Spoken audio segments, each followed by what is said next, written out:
On 531 PI. This is Pacific Mornings for Tuesday, the 23rd of September. It's great to have your company. It's 8:31. William Terite in the hot seat with you through until 9 a.m.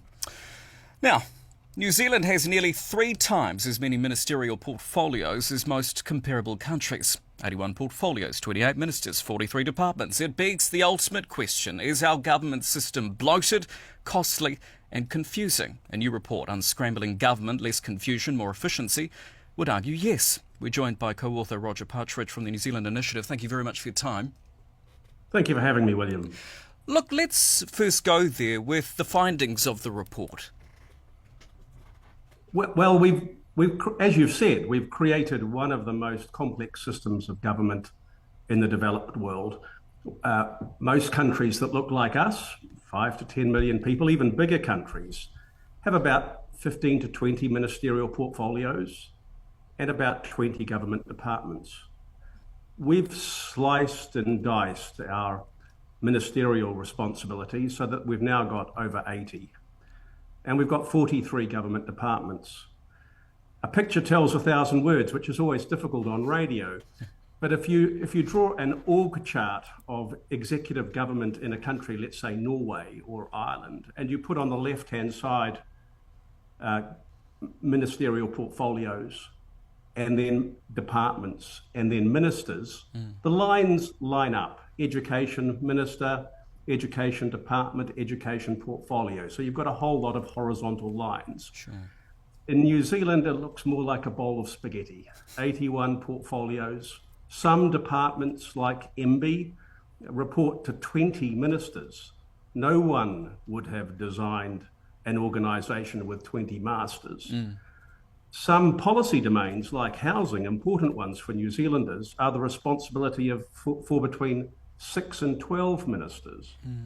And when you've got multiple ministers responsible for a single policy domain or a single public policy problem, nobody's got all the levers and no one is responsible for it. Sure. As one of the former prime ministers we consulted with said, when you've got a policy domain like housing and there are 6 ministers responsible for it, that's 6 veto rights for either them or their officials thinking they've got more important problems. So we've got a mess, and our report sets out to unscramble it. Is the answer to that said mess, and well articulated, I do think it is a mess in some ways, but with that being said, is the answer really leaner government? The report's not focused on the leanness of the public sector. We're not suggesting fewer ministers, or fewer public servants. That's a different conversation for a different day. Sure. This is about the organisation of executive government. What we've got is a system where there's fragmented decision making, a lack of accountability, and higher fiscal costs as a consequence. And we're suggesting ironing that out so that the responsibilities and portfolios and policy areas and departments line up, and so that citizens and the media know, well, if there's a problem with housing or a problem with education, who it is you go to. Take education. Even there we've got 4 ministers. We've got the Minister of Education responsible for schools, we've got the universities minister, we've got vocational education, and we've got charter schools. Other countries manage with just 1. And we're suggesting that's what we should get back to. Certainly.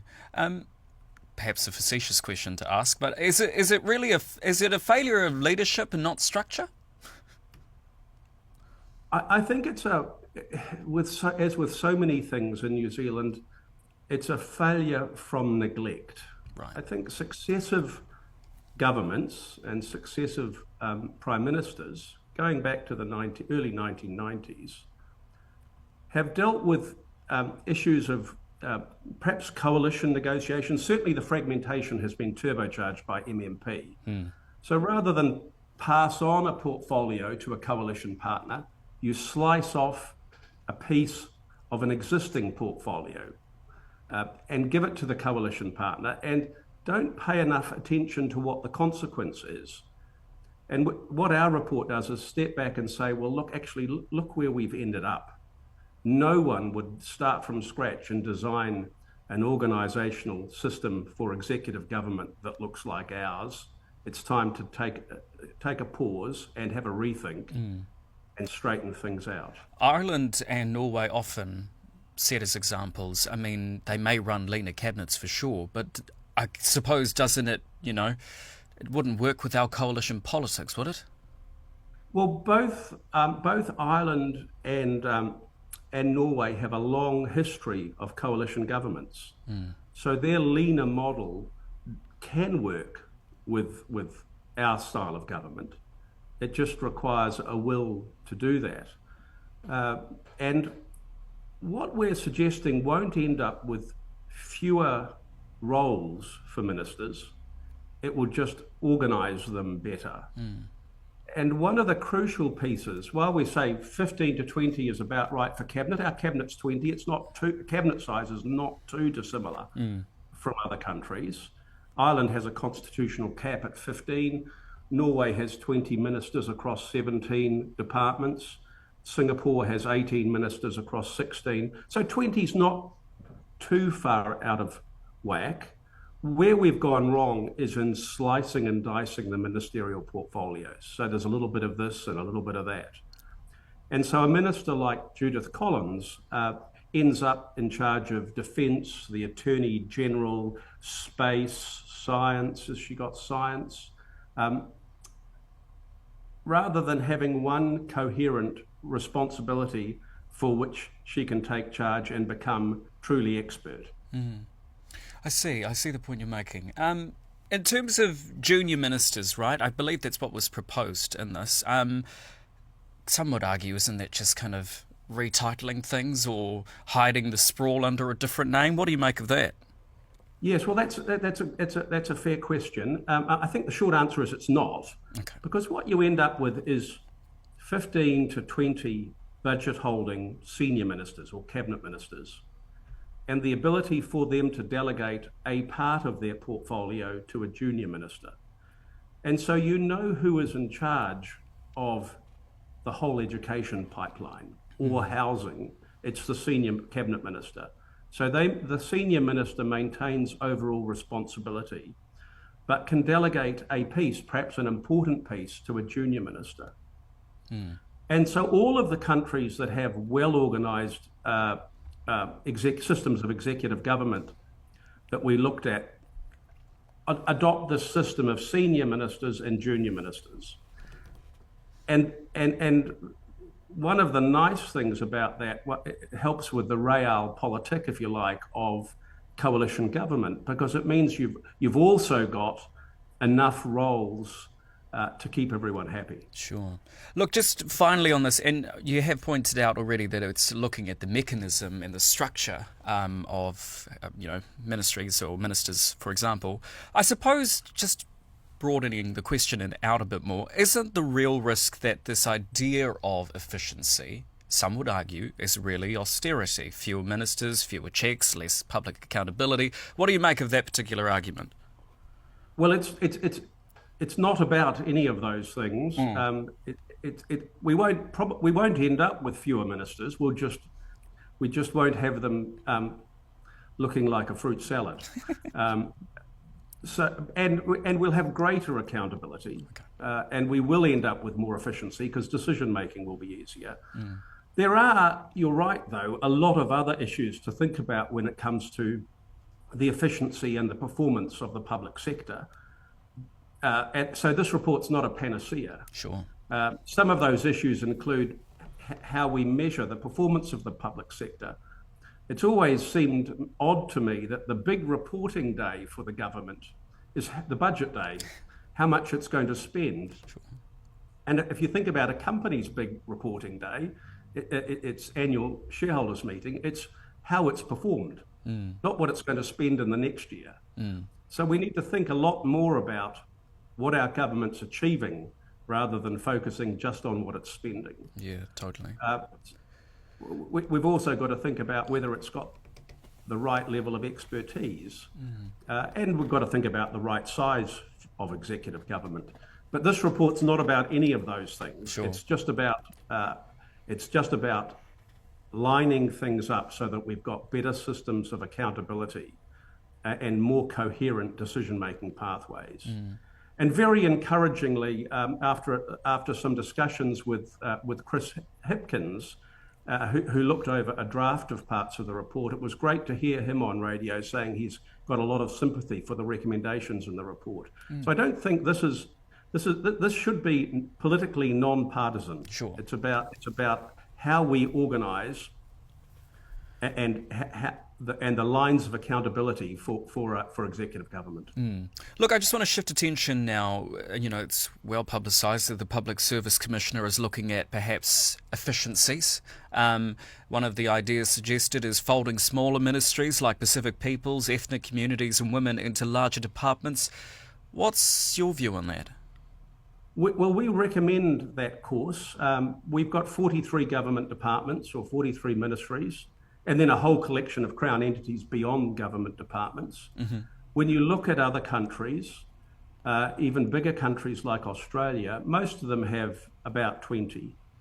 And we were encouraged that the Labor Prime Minister in the 1980s in Australia, Bob Hawke, was faced with a similar sort of, if you like, incoherence as we have here. Mm. And he reduced the number of departments from 28 down to 18. We've got 43. And reduced the number of ministers from 28 to the same number.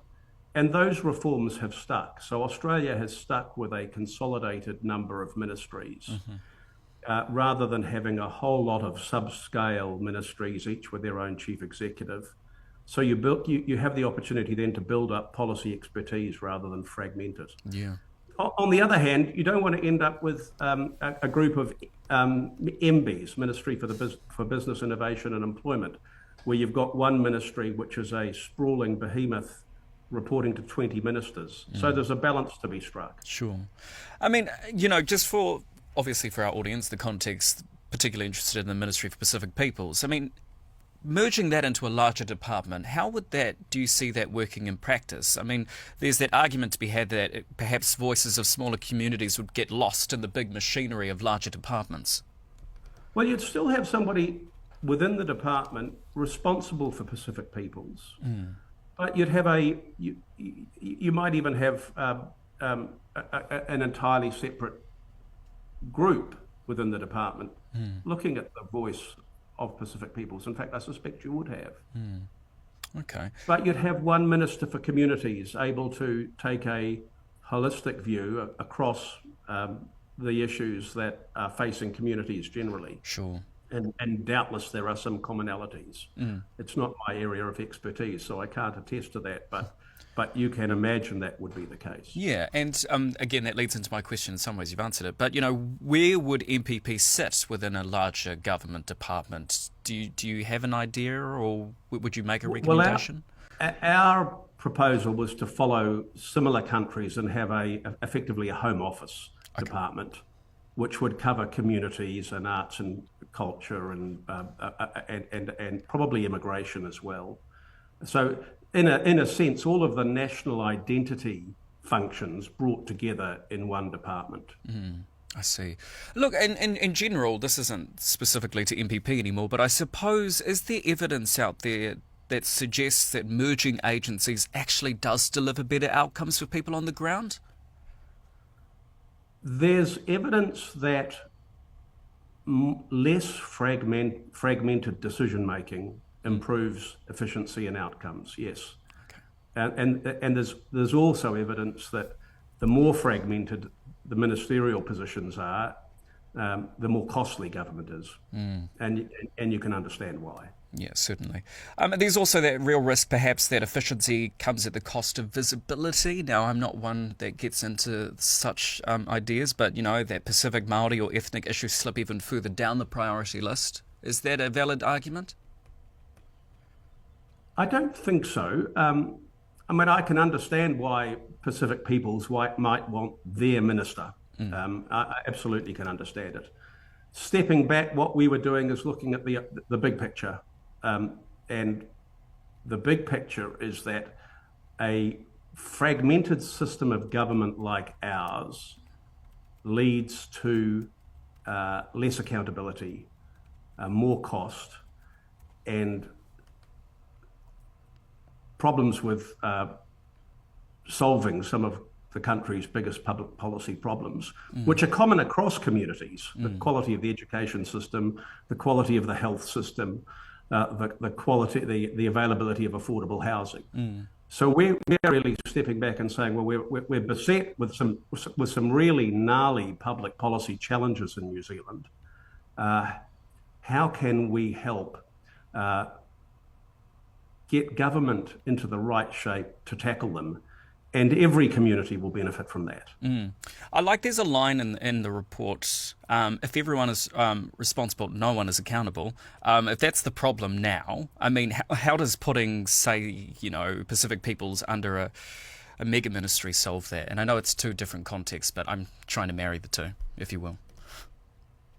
Well, the minister, the Minister for Pacific Peoples currently is Shane Reti. Yes. And Shane's got responsibility as well for, let me look at the report. Science, I believe. Science Innovate, yeah. Yeah, he's the Minister for Pacific Peoples, Science and Innovation, Statistics and Universities. Yes. So his attention's already being sliced or diced or drawn in four different directions. What we'd have is one minister in charge of the Home Office, including Pacific Peoples. I think from Pacific Peoples' perspective, it wouldn't be too different. You would have one minister with more responsibility than just Pacific People, but that minister would be responsible for a coherent set of policy issues and a coherent ministry, rather than having a toe in four seas. Yeah, no, okay, I understand, I get it. Look, playing devil's advocate for just one more question. Some would argue that this looks less like practical reform and maybe libertarian ideology. What would you say to that? Well, I don't think it is at all. Libertarian ideology would be scrapping most of the government. That's right. As I understand it, I'm not a libertarian. This is just about the plumbing of government and making sure that it works. Look, a fascinating conversation. I could talk about this for hours on end. But thank you very much for your time this morning. I thoroughly enjoyed the conversation. Any final comments? No, that's all. William, I think we've covered all the bases, and you're welcome. It's been a pleasure. Brilliant. That is Roger Partridge there from the New Zealand Initiative. We're talking about unscrambling government, less confusion, more efficiency. You're listening to Pacific Mornings. Back with you in just a moment after a short ad break.